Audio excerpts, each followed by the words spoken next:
Hi, these comments are for NU, and I am Michael from OTCOnline and I'm getting ready to grade your not speaking. Here we go. I think it's an integrated speaking task. Okay, so let's get to your speaking practice test. And before we do that, let's take a look at the email. You say, "Hello, Michael. I hope you're doing well. I am. Thank you for your constant feedback and motivation. This is an integrated speaking prompt number 4. Please listen to it, evaluate it, and grade it." And that's exactly what I'm going to do now. Now, it brings me no greater joy than to listen. Let me say it right. It brings me no greater joy to have somebody work as hard as you are right now to reach your goal. It's just you have exactly the same work ethic and motivation as the other 5 students I've had over the last couple months, all of whom have scored 29 to 30 on the speaking, and you are following right in exactly those footsteps. And that's where you want to be right now. So keep up the good work. So let's see how you did on this practice test. In the lecture, Professor explains two types of motivation. First is the extrinsic motivation, which is based on an external reward such as praise or money.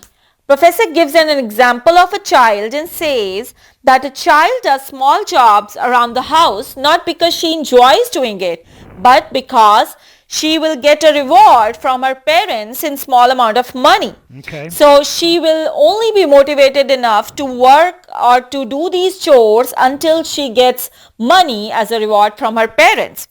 The second form of motivation is intrinsic motivation, which is based on a sense of accomplishment or internal. Don't forget the second form of motivation the professor describes is internal or intrinsic motivation. Satisfaction. Professor gives her own example and says that she goes to the gym several times a week. When you say the professor gives her own example to illustrate this idea, Not because she is training for a marathon, but because she enjoys going to the gym and she feels good about taking care of her health. She's been continuing doing this for past 5 years. So this form of motivation is long lasting. good. So I don't need to listen to it again. I got it. Okay, so let's go over to. Okay, here we go. Okay, your score here, I'm going to put you at. It's tough. I'm going to put you at 25 to 27. You had maybe some minor, very small delivery issues, nothing big. A word maybe like types, you might say 2 types of, but when you want to say 2 types of, so be careful of your velar consonant, your T versus your D consonants. Make sure you clearly pronounce those as different sounds. That's just one minor thing. I think I added a voice marker when you were bringing up the second type of motivation, intrinsic motivation, but other than that, this is a really good response. So I think 25 to 27 is a pretty accurate score.